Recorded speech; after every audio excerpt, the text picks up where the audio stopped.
I guess with you guys having someone filming already, you're probably used to this, huh? Yeah, it's not too bad. I'll cut out anything incriminating.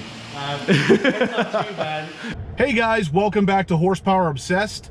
Today we're taking the Colorado out to Blackout Tinting in Latrobe, Pennsylvania to get the driver's side and passenger side window tinted to match the rear windows in the crew cab. So stay tuned, I'm going to show you the process.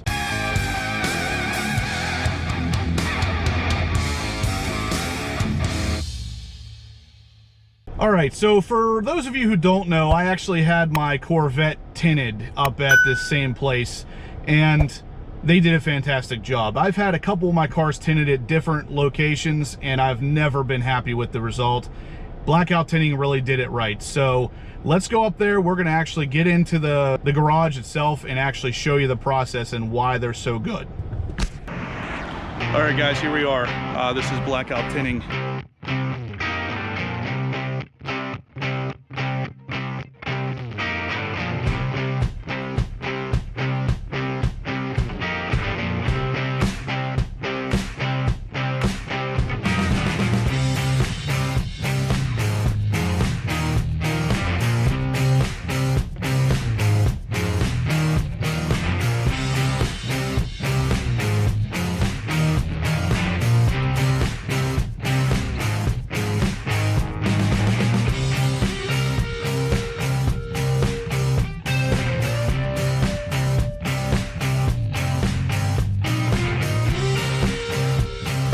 Were you working down at the other building?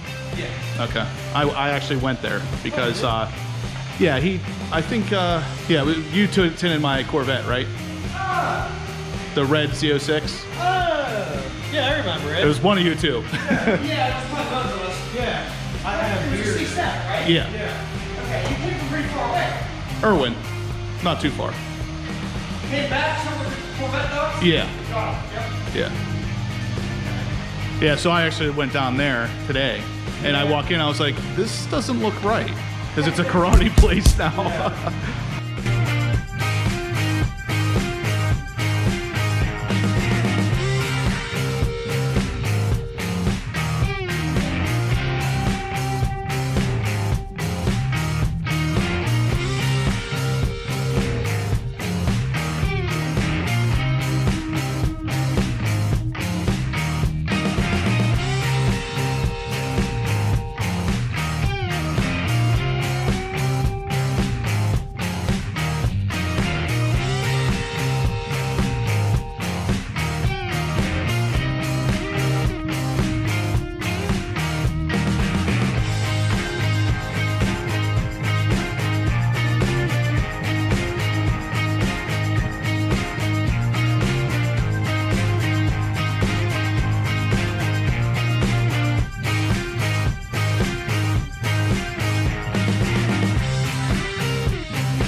All right, guys, so there you have it. We got both windows tinted, and we got to see a little bit of the process, behind the scenes kind of stuff. And honestly, they did a great job. I see 0 air bubbles.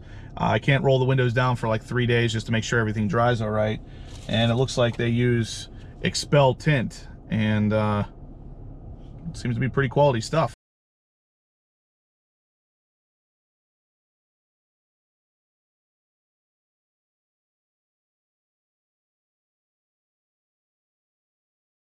So anyway, the next thing we're going to do is going to be something a little bit smaller, but I'm going to give you a little glimpse of it here in a second. So here it is. This is actually going to be just little rubber mats that go in here.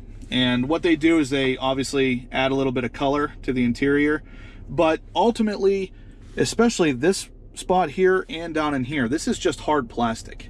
So when you put these little rubber mats in there, it gives it an anti-rattle, anti-slip kind of surface. So literally they just pick up, pull right out of there, and you just put them in there. It's kind of cool, makes the interior look a little bit spiced up as far as color goes. They're actually made by these guys here. They're called Cup Holder Hero. And I've still got a bunch of pieces to put in, but there's, if you can see here on the back, it's kind of a shiny, sticky back surface so it doesn't slide on the actual plastic of the interior.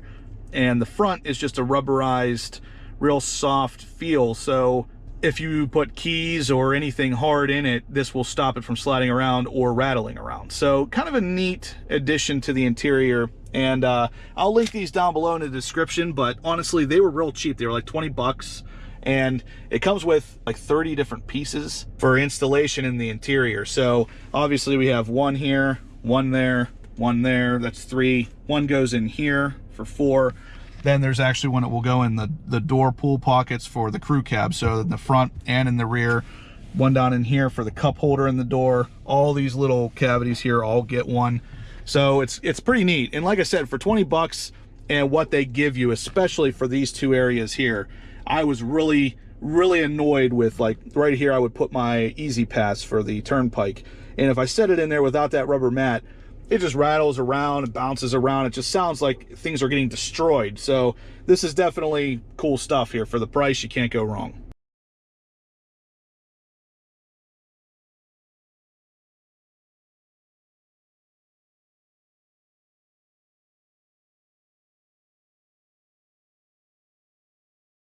I would show you an installation video, but it's seriously as easy as picking it up and putting it in there. So I mean, I figured I'd mention them because they're kind of cool looking, and they fix a problem of the interior that's not huge, but it's definitely there. So like I said, I'll link them down in the description below. Go ahead and check them out if you guys think that something that could help you out. So for any of you out there who don't know how to get your spare tire out from the bottom of the truck, I'm going to show you how to today whenever I go to put on my full-size spare. I'm also going to show you how to crank down the stock one, obviously, because we need to get that one out to put this one in. So let's just get right to it. So the tools to do this are actually under this seat here. It's the passenger side rear. So you want to go ahead and grab this lever here and then pull up on the front of the seat. And in here, along with anything else you want to store, is the tools for lowering down your spare. So I'll get these out and then I'll meet you at the rear of the truck. This cap right here is the one you want to open. That will give you access to the actual tunnel for the lowering down the spare tire. All the tools that are underneath the seat, you're going to actually use 2 of these and connect them together and then put them down that tube and use this tool right here to insert into the, well, I'll just show you. So these 2 go together. They snap right together just like this, right in the middle. Gotta push this little fitting in, and then those are together. Now we're going to take this long extension pole, put it down in here with the open end out. That will actually grab onto the mechanism and allow you to lower this down. There, yeah, I can feel it's connected in there. So now on this end, take this and put it right on there like that, and then we'll start turning it so it will lower that spare underneath there right down.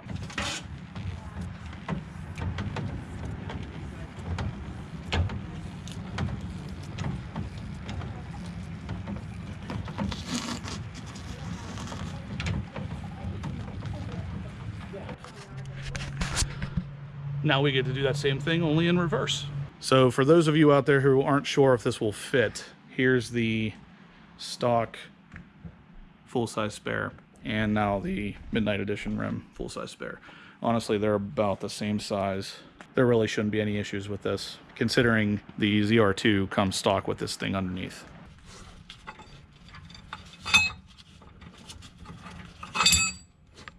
Now for this one, we want this face actually up against the bottom of the truck to avoid this from getting beat up. Especially for when you go off-road, you don't want this getting caught up on any rocks or anything getting kicked up from the tires at it. So it comes stock on the ZR2 facing up, even though the other spare I have, that one right there, was actually showing face down in here because that one's not nice and it doesn't matter if it gets beat up. Just so you know, this one comes stock on a ZR2 facing up. So obviously it's okay.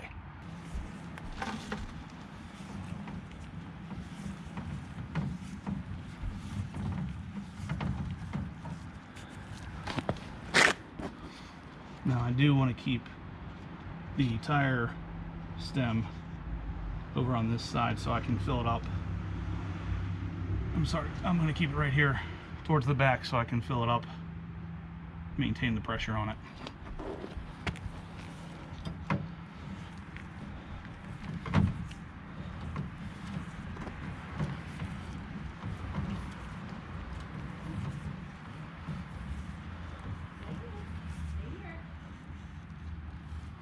And that's it.